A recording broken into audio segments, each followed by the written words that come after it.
from Albany Public Library in Albany, New York, this is the Albany Made Podcast.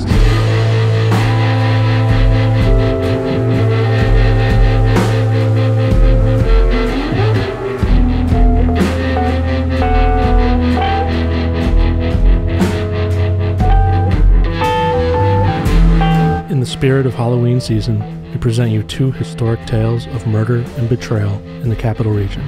First, we are joined by Shawna Reilly, Education Coordinator at Albany's historic Cherry Hill, who tells the story of one of Albany's most infamous murders, the Strang-Whipple Case of 1827. Afterwards, Zan and the Winterfolk perform their original song, If I Had Known, about the Veiled Murderess, Henrietta Robinson, who in 1853 murdered Timothy Lanagan and Catherine Lubee by poison in Troy, New York.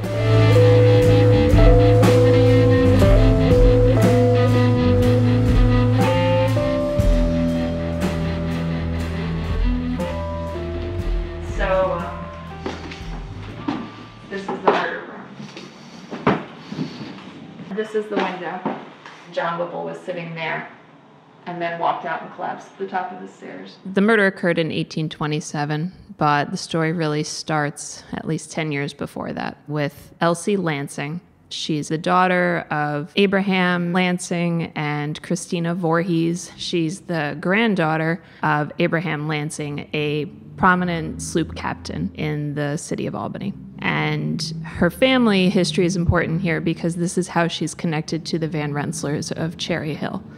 The Lansings and the Van Rensselaers are connected through marriage, and then they are also connected through the Hudson River sloop trade. So Abraham Lansing was a partner of Philip P. Van Rensselaer. Philip P. was the second-generation owner of Cherry Hill. His father, Philip, and his mother, Maria Van Rensselaer, had Cherry Hill built in 1787.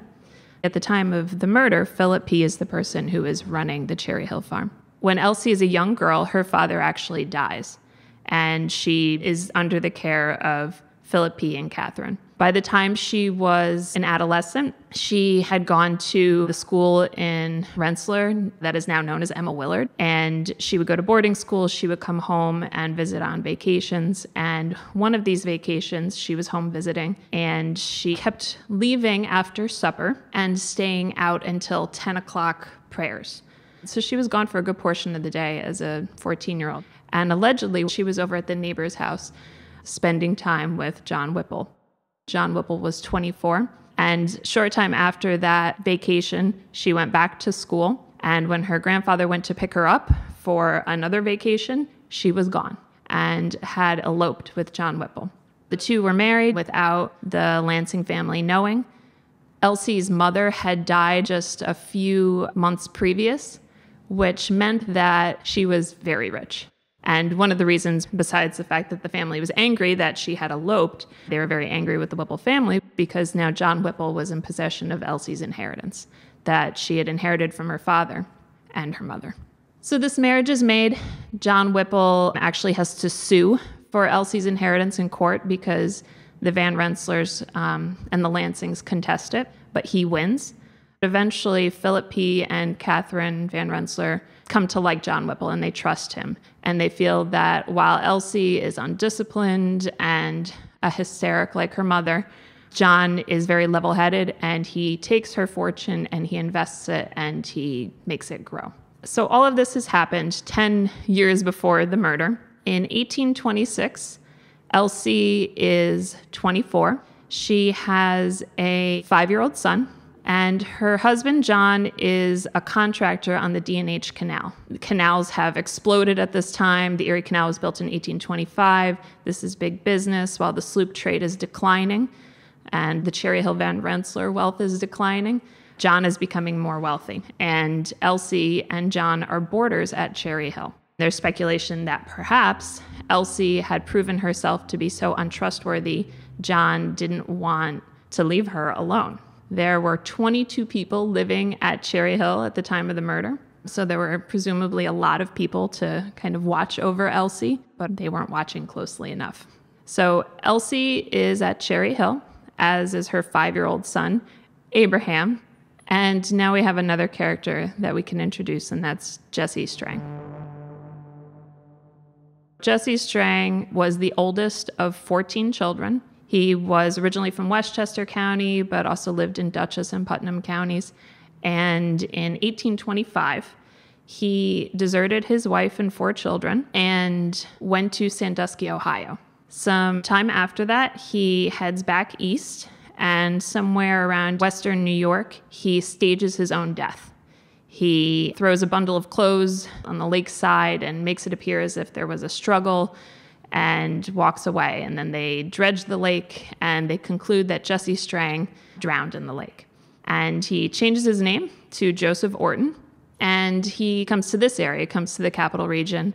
He has family, he says, in Stillwater, and it seems like maybe he thinks that there's some money that he can get in Stillwater from his family. He's staying in Schenectady, and his luggage is instead accidentally sent to New York City. It's first sent to Albany, and then he travels to Albany quickly to try and catch it, but there was a mistake, and his luggage is sent to New York. So he's stuck in the area for a while. He finds his way to Greenbush, which is now Rensselaer, and he runs into a tavern owner whose name is Otis Bates. He owns a tavern that's just south of the Cherry Hill Farm. It's actually on Van Rensselaer property, so he's a tenant of the Van Rensselaers. And he gets a job in Bates's Tavern. According to Jesse, he was at Bates's Tavern, and he sees 2 women. One is young Mariah Van Rensselaer, who is a teenager living at Cherry Hill, and another woman is Elsie Whipple. And she catches his eye because she's basically flirting with the tavern owner. She's pushing him about the room, the way that Jesse says it, and she's sprightly and giddy. And so he asks about her, and the tavern owner's son says that she's a married woman. And then when Jesse says in his words he would like to sleep with her, the tavern owner's son says, "How do you know you can't unless you've tried? Because I have." Later on, the son claims that he never said that part, but that's what Jesse testified that he said or confessed. And this obviously catches Jesse's attention. So much so that he gets a job at Cherry Hill so that he can be closer to this sprightly married woman. He is working in a barn. I believe he's still working at Bates Tavern, and he's threshing in the barn. And Elsie and Mariah Van Rensselaer visit him in the barn and watch him for a while. And this, again, gives him some confidence and makes him curious, so he decides to get a job at Cherry Hill. As soon as he arrives at Cherry Hill in the late summer of 1826, Elsie and her husband John, who were boarding here, leave to go to Kingston so that he can do some work on the canal. So while she's gone, Jesse Strang, or Joseph Orton as he's known, becomes acquainted with the Cherry Hill family. He quickly becomes trusted. Despite the fact that he's a farmhand, he can read and write, which is unusual at that time. He also wears glasses, which was also unusual, so they gave him the nickname Doctor. By the time Elsie and John come back, Jesse has become trusted in the household, and he and Elsie have another interaction when he and other Van Rensselaer family members are out in the orchard picking nuts. And Elsie's accompanying them, as is Philip P. and Catherine and Mariah Van Rensselaer.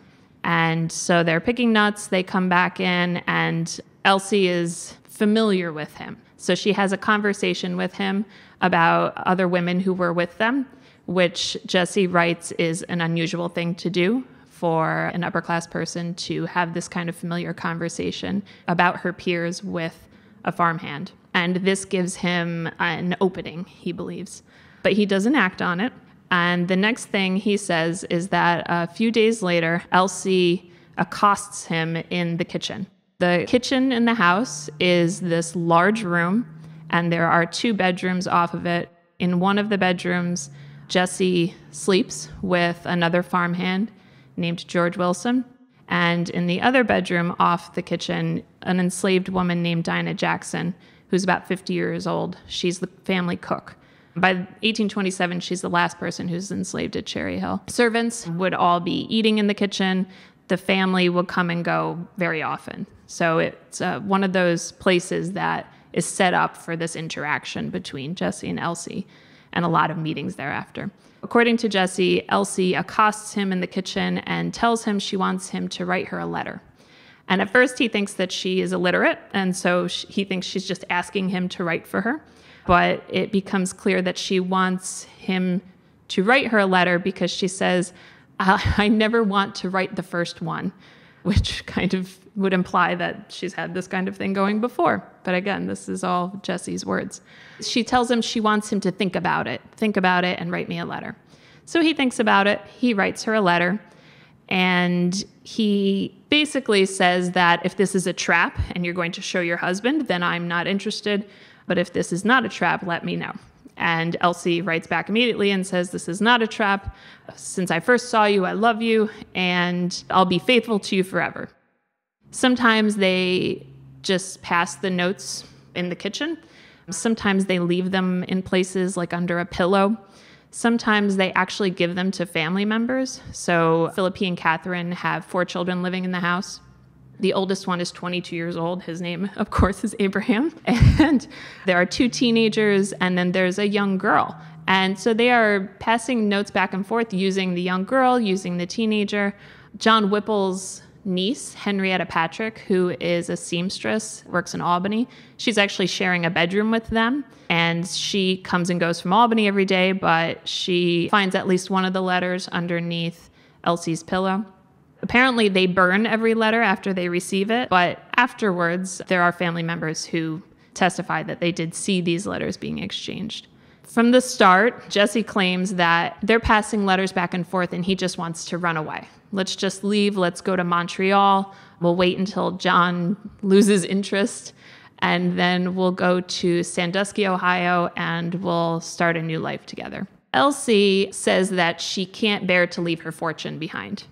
She says that in order for them to leave, they would need at least $1,200, which is about, well, in the 1980s, it was $15,000. So $1,200 back then would be, probably tens of thousands of dollars now. Jesse made 33 cents a day. So obviously to him, any amount of money like this would be a lot. According to him, Elsie won't leave without getting at least that much. But of course, none of her wealth belongs to her. It all belongs to John. So she could leave, she could get divorced even, but she's not getting any of her money unless John dies. So she proposes that to Jesse Strang. And according to him, it's a terrifying prospect. He does not want to do it, and he tells her over and over again. According to him, in at least one letter, Elsie claims that there is someone else who would be willing to do it for her. So perhaps Elsie has tried the scheme with someone else. She wants Jesse to try and, what she says, waylay John, to go down into Kingston where John is working and have him shoot John.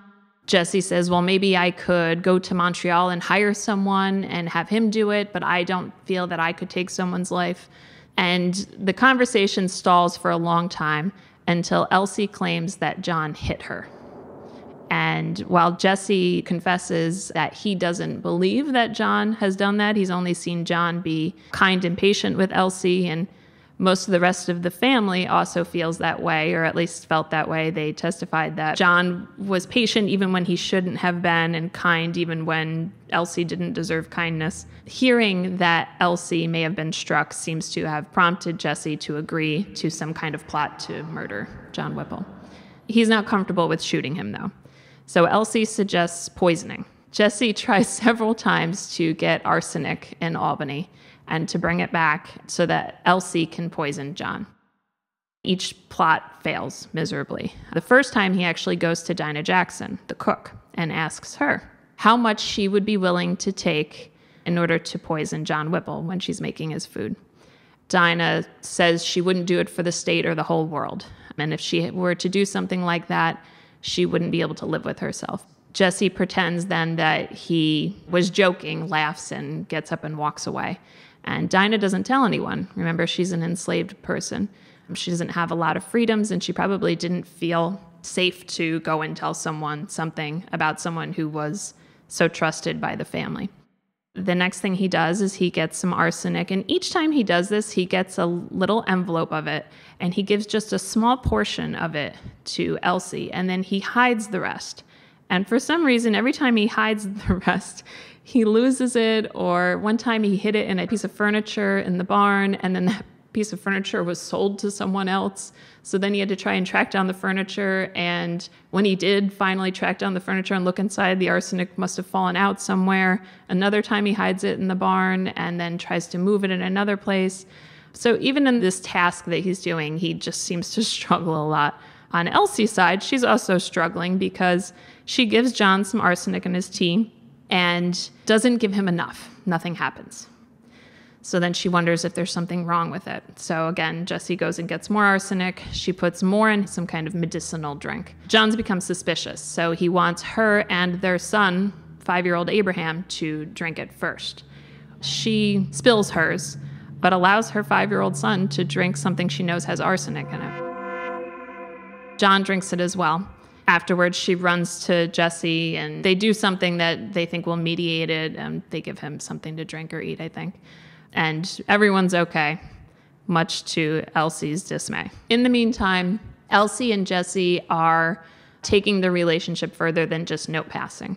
So one night, Elsie is supposed to go down and visit Jessie in his quarters. I guess his roommate, George Wilson, must have been away, but she doesn't visit him. So the next morning, he comes upstairs and he wants to know why.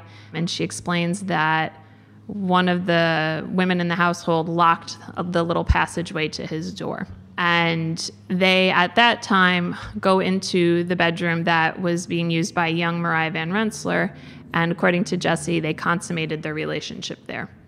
Something to keep in mind during all of this note passing and consummating their relationship in one of the bedrooms in the house is that there are 20 other people living in this house. And people are sharing bedrooms. There are main staircases throughout the house, but there are also servant staircases hidden in the house. Lots of the bedrooms have more than one door so that a servant can come and go, tend to the fire, empty a chamber pot. And these staircases and these doors are designed for servants to be slipping from place to place without being noticed so that they're not disturbing the Van Rensselaer household or their guests. So as Jessie and Elsie are meeting up and having hushed conversations and passing notes and having their tryst, it seems ridiculous to think that no one in the house would have noticed something suspicious going on, or at least them spending a lot of time together alone. They also go away on a tryst. They figure out how to slip away from Cherry Hill on the same day, and they meet in town. Jessie rents a wagon. They couldn't get a carriage, so they're in an open wagon, and they're going to ride out and stay overnight in a boarding house. Unfortunately, the weather is terrible. It's cold and rainy, and they are in an open wagon. They don't get very far. They end up where the Tailored Tea is actually now. It's a tea house in Colony near the Albany airport, and they make it as far as that boarding house. They go in, and Elsie has a ridiculous story, at least according to Jessie, it's ridiculous, about how they're out there because they were on a trip, but they were held up because they had a sick child, so then they left late, and that's why they need to stop at the hour that they are at this boarding house. Jessie, I think, had a conflicting story that he had already started to tell some of the other people. Their clothing is not appropriate to be a married couple. She's wearing upper-class clothing. He's wearing clothing that farmhand would have been wearing. And so everyone in the boarding house that is interviewed afterwards is suspicious about these two and what they're up to. After their tryst at the boarding house, they come back, and Jessie decides, okay, I'm going to go into town and I'm going to buy a gun. So he goes into town, he buys a rifle, and Elsie and he both start passing around the story to anyone who will listen that they've been seeing prowlers outside of the house. Jessie tells Dinah Jackson and the other farm hands. Elsie tells the Van Rensselaers. She tells John Whipple. Jessie tells John Whipple, so that everyone is wondering who these prowlers might be. And Jessie and Elsie also have a story that they've concocted. They must be men working on the D&H Canal, and they're disgruntled with John Whipple. And there's some comments, I believe, about them being Irish, and you know how those Irish canalmen must be, in Jesse's words, which gives you kind of an idea about what's going on in this area at this time. In 1825, the Erie Canal is built. The D&H Canal is being built to bring coal from Pennsylvania to the Hudson Valley. Because the Erie Canal is this passageway to the west, you have a huge influx of people coming into Albany and families that are wanting passage to the west and goods that are coming back and forth. So Albany is just full of people, and there's suspicion, perhaps, of these people, and we have new immigrants coming in at this time. So there's an opportunity here for Jesse and Elsie to come up with some kind of story that they could work in as part of an alibi. Dinah Jackson testifies that she thought that Jesse was trying to scare her away. She thought that this was something that he was using against her, perhaps because he had tried to get her to poison John. But she says that this is her home and her proper place, and she should not go. And no one really seems to take their warnings to heart, perhaps because Elsie is considered an untrustworthy person. But John does start carrying around a gun, and Elsie actually takes the ball from his gun and gives it to Jesse to use in the rifle that he bought on John Whipple. And there's a part where Jesse writes in his confession that Elsie brings him the ball and says what a wicked person she is for taking this from John, and it's going to be used to kill him. So Jesse buys this gun. It ends up being a pretty distinct gun. It actually kicks to the side a little bit. He's concerned about shooting it through glass, so Elsie actually gets him some window panes for him to practice shooting through. She also is the person who gave him the money to go buy the rifle, which ends up being traced. And after Jesse has practiced and he feels confident, or maybe not confident, but he's willing to do it, their opportunity arises on May 7th of 1827. John is in town, and they know actually where he's going to be, because over the course of all this that's happened, they meet in the summer of 1826. May 1827 is when the murder takes place. Philip P. Van Rensselaer died in the winter of 1827. He was in his 40s. It was a very sudden death. There was actually some suspicion afterwards that perhaps Jesse had poisoned him, but it doesn't appear to be the case. He probably had a heart attack, or he died of natural causes anyway. But this throws the house into some turmoil, because Philip P. had never really been as successful as a merchant and as a sloop owner as his father. Part of that might have been because the sloop trade was in decline, because the canal system and steamboats technology had changed, and the Van Rensselaer family at Cherry Hill never really modernized. Part of it might have been Philip P. just wasn't as business savvy. But for whatever reason, they were on the verge of bankruptcy when he died. And at his death, his son, Abraham, inherits this large farm. He has a large household to manage, and he is probably at a bit of a loss. So John Whipple actually, on the night of his murder, had Abraham Van Rensselaer in his bedroom, and they were sitting down and looking over some of the farm's books. He was helping him try and manage this farm that he had just inherited a few months earlier. I'll tell you a little bit about where people were the night of the murder, because this factors into what happens. Old Maria Van Rensselaer, so Philip Van Rensselaer's widow, who's near 80 at this time, she's in the north side of the house. The south side of the house is where Catherine and Philip P. Van Rensselaer lived and where their children lived. When Philip P. died, Catherine refused to go in her bedroom that she had shared with him, so she actually had moved downstairs into the dining room. There are grown Van Rensselaer children, Philip P.'s siblings, and then there are also his children living in the house, and they're kind of like in every nook and cranny. And then there's also servants and Dinah Jackson. So there are people living in the attic. There are people sleeping on both floors. And so this is something that Jesse needs to take into account when he's going to shoot somebody through a window at a house. Where are all the other people in the house going to be? So he and Elsie come up with these plans. One of the plans is that Elsie will open the curtain of the bedroom if John is actually in there. And if he's not in there, she will leave a sock on a stick. outside the stoop on the south side of the house, so outside the kitchen stoop. Another thing that she does is she finds another pair of socks at Jesse's request, a pair of wool socks that he can put on so that he can be climbing on a roof without anyone hearing him. Jesse has the gun stowed away with the socks in the barn, and he comes up with a story that he tells Abraham Van Rensselaer. He says, there's a horse that's sick. I'll go into town and I'll buy some medicine for the horse. He also tells everyone he's going to buy a pair of pantaloons. So he's given some money to do that. He's also given some money from Elsie. And he goes into town and he buys the medicine for the horse. He goes to the store for some pantaloons, and he says he basically is wasting the time of the clerk and making it apparent that he has been there so that he has an alibi afterwards. And then once it is dark, he runs back to Cherry Hill. It's estimated that it was about a mile from the actual proper city of Albany and Cherry Hill at this time. Now, Cherry Hill's within the city boundaries, but back then, Cherry Hill was one of the first farms south of the actual city. So under the cover of darkness, he runs back to Cherry Hill, and he starts to walk around the house and kind of take stock of everyone who's here. So the first thing he does is he goes to the kitchen on the south side of the house, and he peeks in, and John Whipple's niece, Henrietta Patrick, is in there, as is the teenager, Mariah Van Rensselaer. One of them is making candy on the stove. The other one is seated at the table. Dinah Jackson has just sat down to eat. It's probably about 9 o'clock at night. She has lit a pipe for Elsie, who is sitting by the window smoking her pipe. So he sees where most of the women in the house are. He goes around the south side of the house to the kitchen stoop, sees that there's no sock on the stick. So he proceeds to go to the backyard.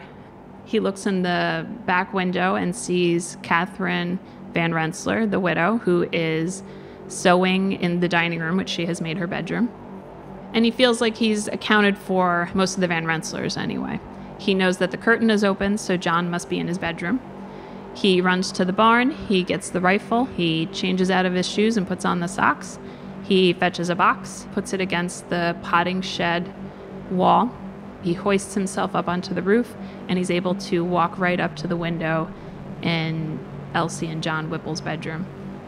And he peers in, he sees John Whipple and Abraham sitting in the room. He aims, he fires, and he strikes John Whipple right under his shoulder blade.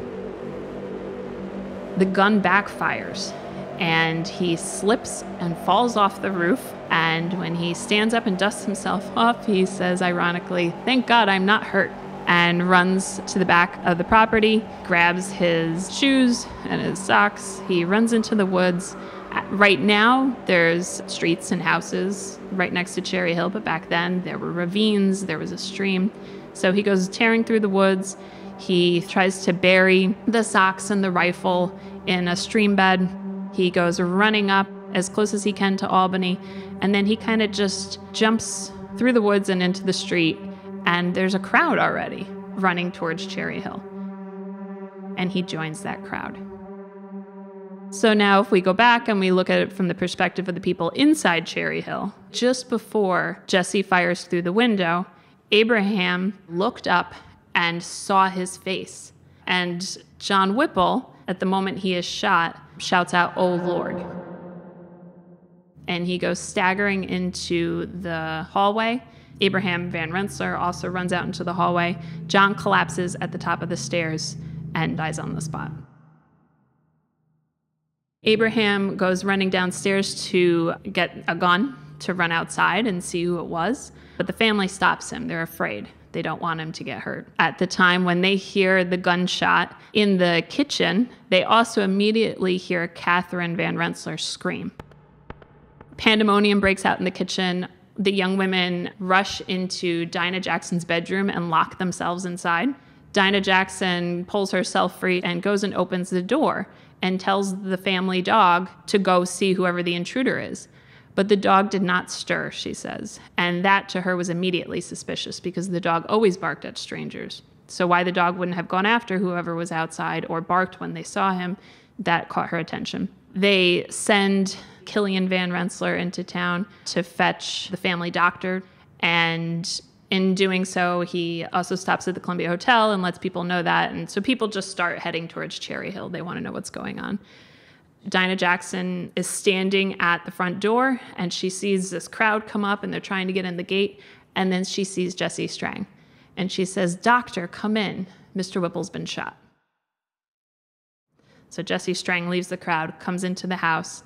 They call a coroner's inquest. They have the sheriff, they have the coroner, they have Dr. Wing, who's the family physician, and they all set up around John Whipple's corpse. They undress it, they inspect the wound, they extract the bullet, and they pass around the bullet. All of the able-bodied men in the house are expected to participate in this inquest. So Jesse Strang, of course, is invited to be a part of the inquest, and he recoils from the bullet.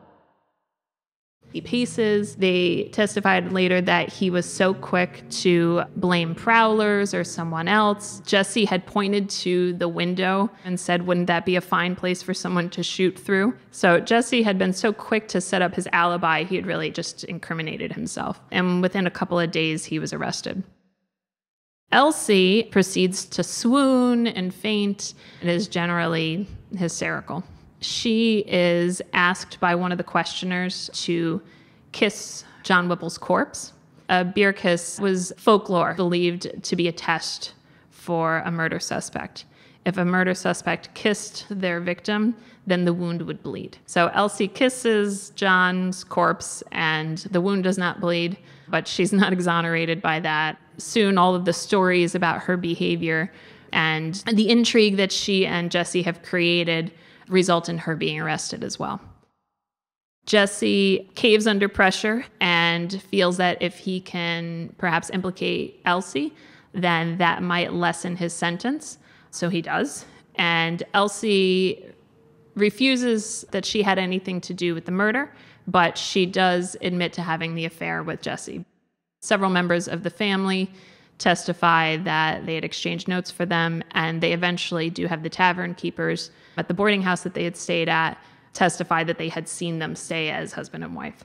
So they're both in jail awaiting their trial. Remember, the murder happened on May 7th. The trial wasn't until late July. And of course, on July 4th of 1827, slavery legally ends in New York State. Dinah Jackson is suddenly a free woman. So she is questioned by the police. She explains how she hadn't brought any of this to the attention of the family sooner because she didn't trust Jesse Strang. But she ends up testifying in their trials. Jesse is found guilty within about 20 minutes. Elsie's trial is more sensational because an upper-class woman had an affair with a farmhand and her husband was murdered. This really affects the Van Rensselaers and the Schuylers and all these upper-class families in Albany, but also all over the country. It was in the papers in Boston and in New York City, and it becomes a spectacle. Solomon Van Rensselaer, who is a Van Rensselaer cousin, but also married to Philip P.'s sister, Harriet, they live just down the road at Mount Hope, and they end up taking over Cherry Hill after the murder. He's a military hero. He's a politician. He's very well respected. He goes in and he gives this speech, and essentially what he says is that you couldn't possibly think that Elsie Whipple was the mastermind of this. She was clearly manipulated by this man. So Elsie's acquitted. Jesse Strang ends up being the last public hanging in Albany. There was a natural amphitheater where the plaza is today, where all these streams that flowed to the Hudson River met, and it formed this great site for their public hanging. The population in Albany is estimated to have been about 19,000 at the time of the murder, and between 20 and 40,000 people came to the hanging. A Van Rensselaer family member gave in an oral history memory that she watched carriages driving by and coming into Albany to watch the hanging, and it was just all day long, constant carriages coming in. People came as far away as Cooperstown. There were a lot of women in attendance, and apparently the hanging was gruesome enough. It was not a quick, clean hanging, and there were enough women in the audience that Albany decided that that wasn't what they wanted to do anymore. So Jesse was the last hanging. The only acknowledgement of any of it by the Cherry Hill members is Mariah Van Rensselaer's almanac, and it just says, "Whipple died, Whipple buried." Elsie Whipple was disgraced, and she eventually left Cherry Hill, and she ends up remarrying in New Jersey. And within just a couple of years, by 1828, her husband had died, and she ended up moving to Onondaga County, but she was dead within 5 years of the murder. She never had the rights to inheritance. John Whipple and their son, Abraham Whipple, are buried at Albany Rural Cemetery. I can't find Elsie's grave. I'm assuming it's in Onondaga County, but we'll keep looking for that. And it's important to note that the Cherry Hill family never really wanted to acknowledge the murder.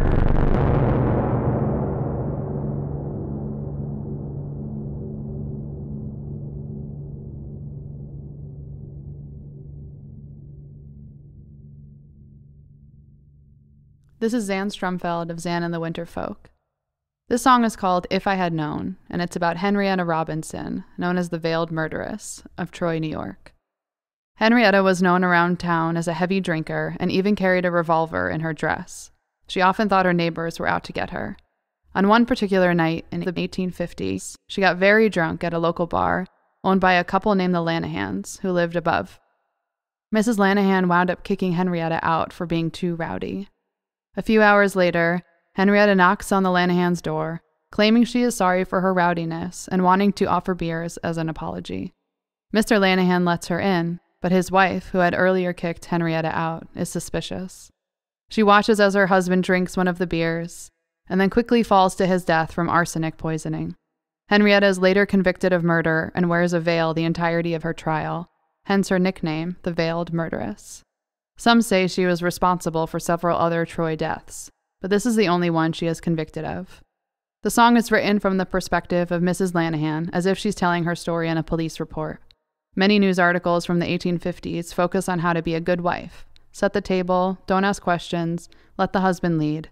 And this song highlights Mrs. Lanagan's suspicions, but also keeping quiet from knowing her place.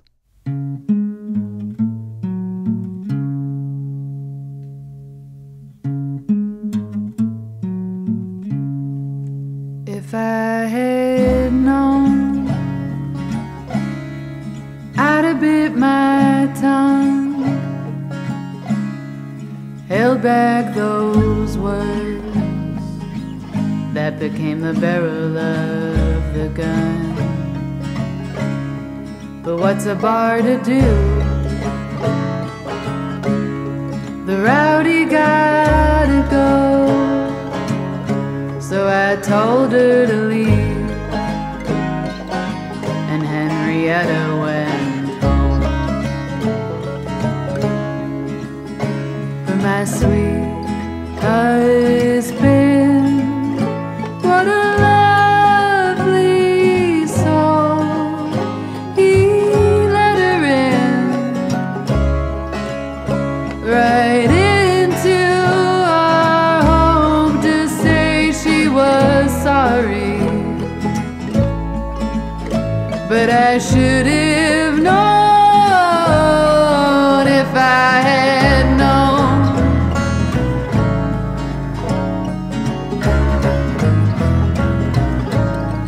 See, there was talk from other folk downtown. Henrietta hit the bottle hard and made her way around. But what's a wife to do?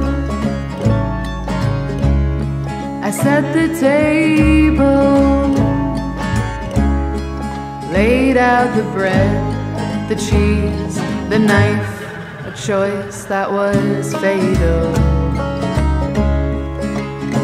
For my sweet husband, God rest his soul, he let her in, right into our home. She said she was sorry, but I should have known if I had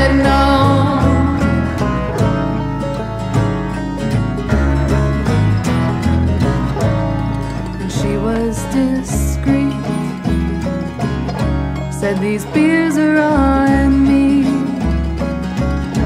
and I've made them extra sweet. Trust me. I put some sugar in the yeast.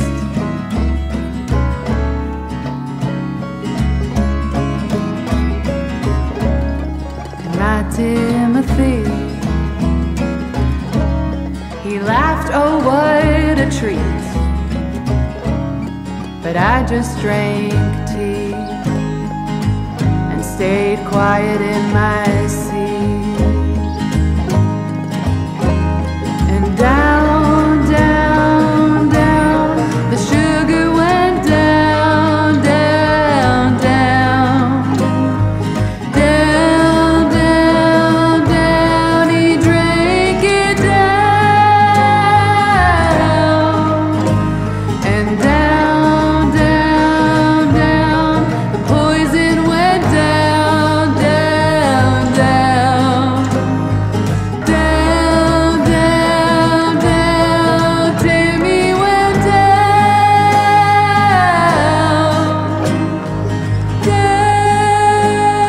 down, and now I'm alone.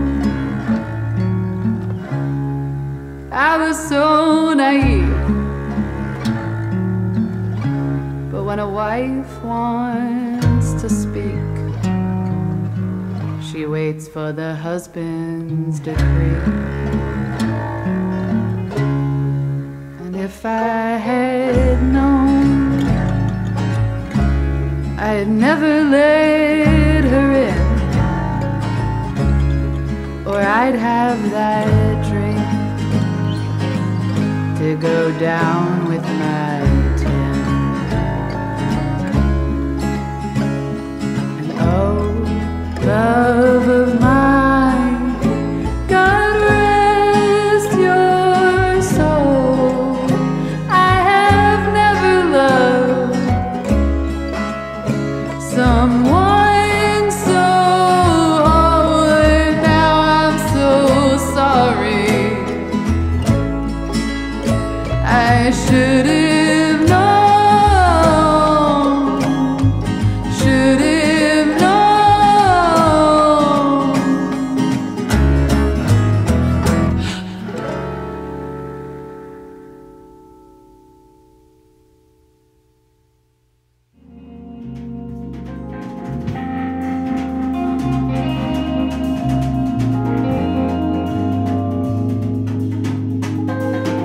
The Albany Made podcast is a production of Albany Public Library in Albany, New York. Produced and engineered by Ryan Slowey. You can find more episodes on Soundcloud, Apple Podcasts, on our YouTube channel at Albany NY Library, or on our website, www.albanypubliclibrary.org. Thanks for listening.